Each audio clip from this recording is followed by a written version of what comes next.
Hare Krishna, I'm Sunita Sunil with you in 2-minute Mahabharata stories. Let us chant chapter 13, verse 13 of Bhagavad Gita. Nyeyam yattat pravakshyami yajñātvāmrutam anadimat param brahma na sattanna sadhuvuchyate. Let us see the translation. This verse defines the ultimate object of spiritual knowledge, that is Brahman. Sri Krishna defines the ultimate object of knowledge, that is Jnaya. He explains that by realizing the beginningless, supreme Brahman, that is the spiritual energy that transcends both material existence and non existence, a seeker achieves immortality and ultimate liberation. Let us see the core philosophical theme. The knowledgeable Jnaya is the true subject to be understood. In this verse, it says about the beginningless Supreme Brahman. By truly understanding this immortal transcendental spirit, a seeker transcends the dualities of existence and non existence to attain immortality.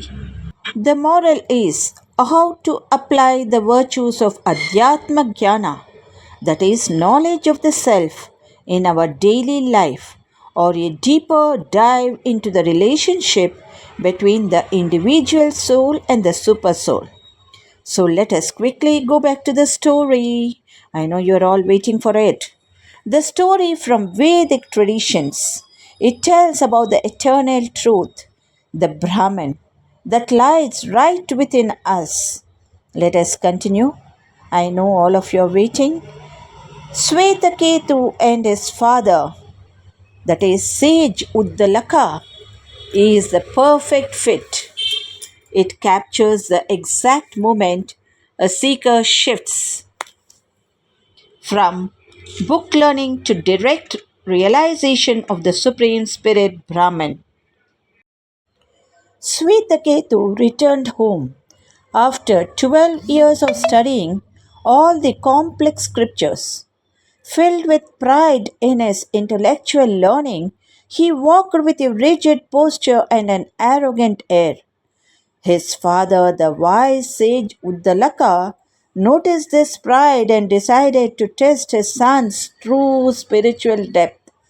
He asked gently, Svetaketu, my son, you have studied so much, but did you ask your teachers for that supreme knowledge by which the unheard becomes heard, the unthought becomes thought, and the unknown becomes known? Svetaketu was puzzled. Father, how can there be such knowledge? What is that one thing by which everything else is known? Uddalaka smiled and gave him a practical lesson. He asked Svetaketu to fetch a fruit from a nearby banyan tree. Break it up, the father said. What do you see inside? Svetaketu looked closely and said, Nothing at all, father. Uddalaka looked deeply into his son's eyes. My dear boy, out of that subtle essence of nothingness, which you cannot see, this massive banyan tree grows and stands tall. Have faith, my son. That invisible, subtle essence is a spirit, that is Brahman, of the entire universe. That is the ultimate reality.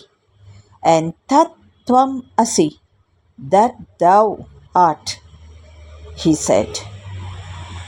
The Svetaketu, you are that eternal spirit. To make the realization permanent, Uddalaka gave him one more task. Take this bowl of water, drop a chunk of salt into it, and leave it overnight. Bring it back to me tomorrow morning. The next morning, Svetaketu returned. His father said, Please hand me the salt you put into the water yesterday. Svetaketu looked into the bowl. Father, I cannot see the salt. It has completely dissolved. Uddalaka instructed, sip the water from the surface.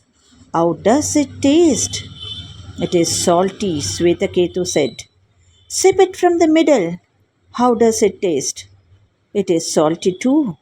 Sip it from the very bottom. How does it taste? It is still salty, father. Uddalaka explained. Just like the salt, the Supreme Self is fully present everywhere in this world, even though your physical senses cannot perceive it directly. It pervades everything from the cosmic to the individual. When you look inward, past your physical body and your ego, you find that same divine essence. Svetaketu's pride shattered. He finally understood that spiritual knowledge is not about memorizing text, it is about realizing the invisible, all pervading divine presence within himself. Thank you. Hope you have enjoyed the story. We will meet tomorrow. Good day to all of you. ಹರೇ ಶ್ರೀಕೃಷ್ಣ. ಶ್ರೀಮದ್ ಭಗವದ್ಗೀತೆ ಅಧ್ಯಾಯ 13 ಶ್ಲೋಕ 13.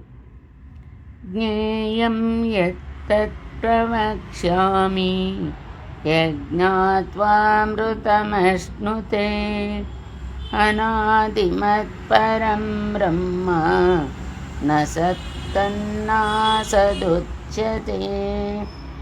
ಈ ಶ್ಲೋಕದ ಭಾವಾರ್ಥ: ಅರ್ಜುನ, ತಿಳಿಯಲು ಯಾವುದೋ ಯೋಗ್ಯವಾದುದೋ ಯಾವುದನ್ನು ತಿಳಿದು ಮರಣ ಧರ್ಮಿಯಾದ ಮಾನವನು ಅಮೃತತ್ವವನ್ನು ಪಡೆಯುವನೋ ಅದನ್ನು ಹೇಳುವೆನು. ಅನಾದಿಯಾದ ಆ ಪರಮ ಬ್ರಹ್ಮವು ಸತ್ ಅಲ್ಲ, ಅಸತ್ ಅಲ್ಲ. ಏಕೆಂದರೆ ಅದು ಬೇರೆಯಾಗಿರುವವರೆಗೆ ಸತ್ ಮನುಷ್ಯನು, ಅದರಲ್ಲಿ ಸಮೋಹಿತನಾಗಿರುವವರೆಗೆ ಅಸತ್ ಎನಿಸುವುದು. ಸಮಾಹಿತನಾದ ಮೇಲೆ ಯಾರು ಯಾರೊಂದಿಗೆ ಹೇಳುವುದು? ಒಂದೇ ಇರುವುದು, ಮತ್ತೊಂದರ ಭಾಸತೆ ಇಲ್ಲ. ಈ ಸ್ಥಿತಿಯಿಂದಾಗಿ ಆ ಬ್ರಹ್ಮವು ಸತ್ ಅಲ್ಲ, ಅಸತ್ ಅಲ್ಲ, ಸ್ವಯಂ ಸಹಜವಾಗಿರುವಂತಹದ್ದು ಯಾವುದೋ ಅದೇ ಅದು.